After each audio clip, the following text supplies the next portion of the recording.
Happy Father's Day, everyone. Feel free to shout your dad out in the comments, by the way. But we're breaking down latest on the Ohio State football team, some news, buzz, updates, specifically on the offensive side of the ball.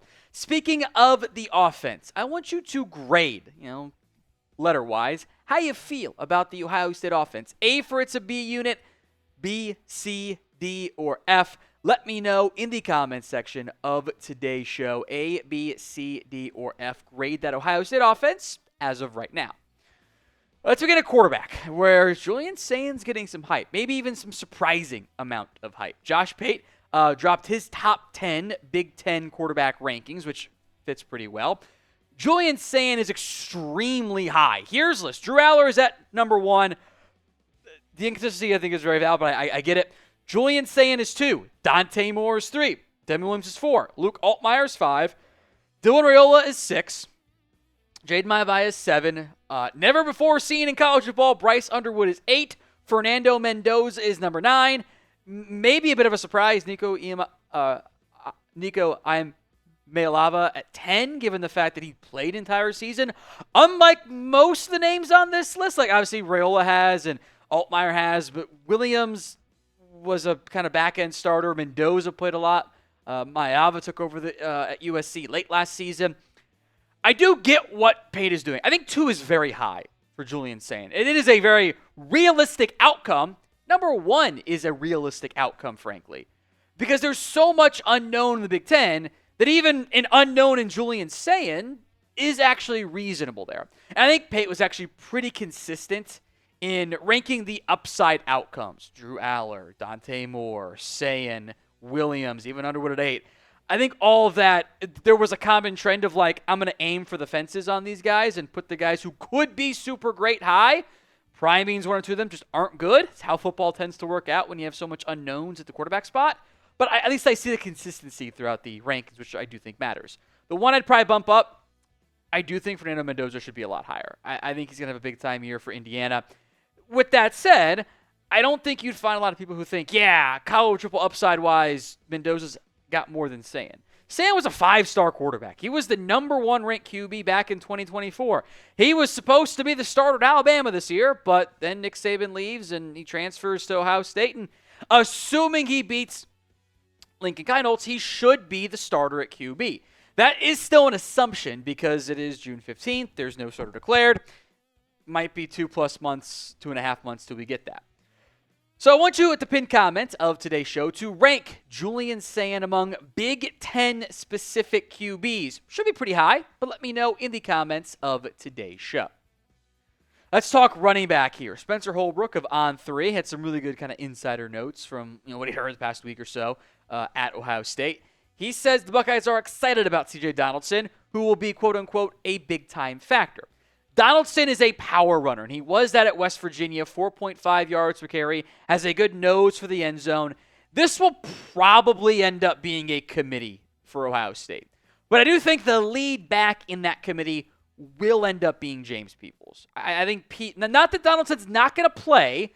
We saw what happened last year with an almost 50-50 split. Maybe it would be like 60-40 something this year. But Donaldson will be involved. Peoples has solid size at 5'10", 203. Donaldson's big. He's in the 230s. He is a large back. I think the role for Donaldson this year, power back, short yardage stuff. I also think he's a pretty solid pass protector, which kind of brings him into like your short yardage third down situation where he can stay in and pass protect. Maybe not as good as I thought Henderson was awesome last year for the Buckeyes, but having that pass protection back does matter in college football. And they can get creative. If you want to do some 2-back sets, you can do that. Donaldson's path in the NFL might kind of be like as that fullback, running back, H-back hybrid where he can be a lead blocker. I think that can give you some creativity with Donaldson leading the way in certain packages. Not full-time fullback stuff, but I think it gives you some flexibility there. So of these two guys, if you want to write in a Bo Jackson, go for it, but I think it's a 2-man race. Who leads the Buckeyes in yards on the ground? JP for James Peoples, CD for CJ Donaldson.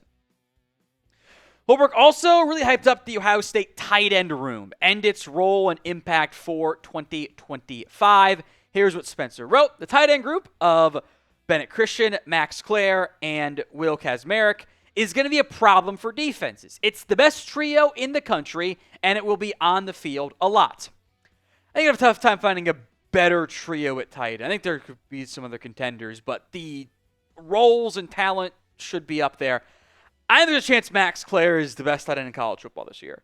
That Purdue offense, I guess I don't have to be very diplomatic here because it's an Ohio State show. They sucked.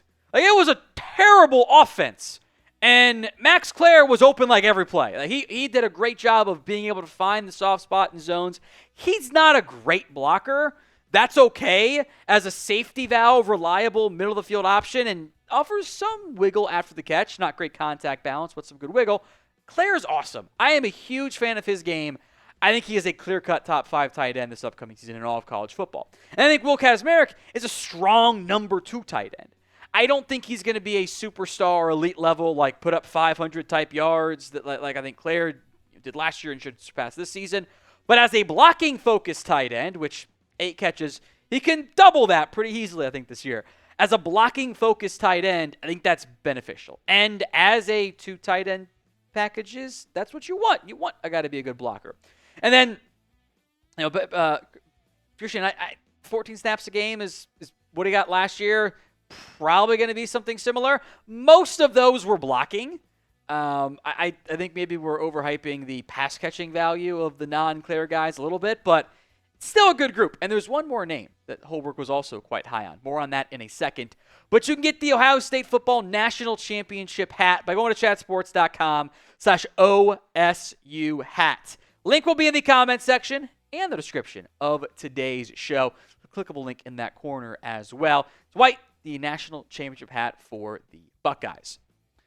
Now, Holbrook also mentioned kind of big picture-wise Nate Roberts. I think there's a pretty good chance Max Klare is off to the NFL after this upcoming season and maybe even a high draft pick there at that. Nate Roberts was the number 9 tight end in the class of 2025. Holbrook says the Buckeyes are extremely excited about him, not for this year, but for moving forward beyond. He's not going to start. He's not going to play that much, but will be a kind of like draft and develop and stash and hopefully have a big-time impact next season. Are you a die-hard Ohio State fan? If you are, show it by subscribing for more free Ohio State YouTube videos each and every single day. One more player that was hyped up, then some news on a roster adjustment for the Buckeyes. Austin Saravel, the offensive lineman, who he's going to start somewhere. Where that is, I'm not fully sure. Andre hyped him up, and then the Buckeyes themselves kind of hyped him up. They're doing their off-season program, workouts, training, and stuff. They have their dudes of the week. Jeremiah Smith, Garrett Stover, who we'll talk about when we do the defensive side of this next week, or I guess Monday or something. And then Austin Saravel, the offensive lineman. I would say he's a locked-in starter somewhere on the right side of the offensive line, as we'll discuss. I don't fully know where. I don't know which spot. That's still to be determined. Saravel showed some stuff, especially down the stretch last year. I will give the Buckeyes credit.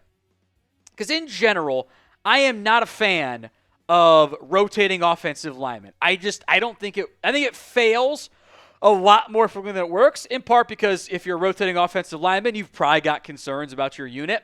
So I am a little bit worried about the offensive line. You lose Donovan Jackson. You lose Josh Simmons. Now, you didn't have Simmons and McLaughlin for parts of last year, big parts of last year, so you kind of know that going in. But I am worried about this group. I think even Oniawa is a good run blocker. I get worried about him in space, in pass protection. None of this is going to be an issue to, like, win 9 games, win 10 games, but, like, when you play Penn State, can you hang up? When you get to the College Football Playoff, is that going to be enough for you? It's probably still an easy top 5 unit in the Big Ten, but there's only, like, couple of teams in the Big Ten each year.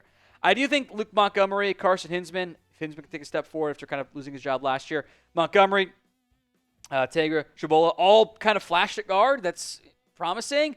I think the hope was Philip Daniels would emerge as a right guard or right tackle option, and then Tegra and Montgomery battle.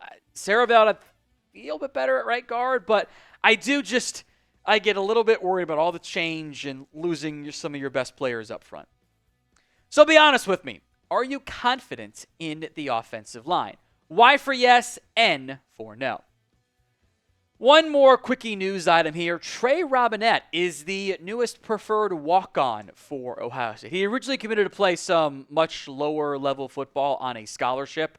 He was supposed to go to West Liberty for high school or for college. Then Chip Kelly's like, hey, we want to bring you in. Then someone like the rules changed and they didn't think they had enough spots. And then they kind of changed their mind as other players left via the transfer portal. So some of the walk-ons left via the portal. So then Billy Fessler came through, and Robinette will end up walking on at Ohio State, which is fun for him.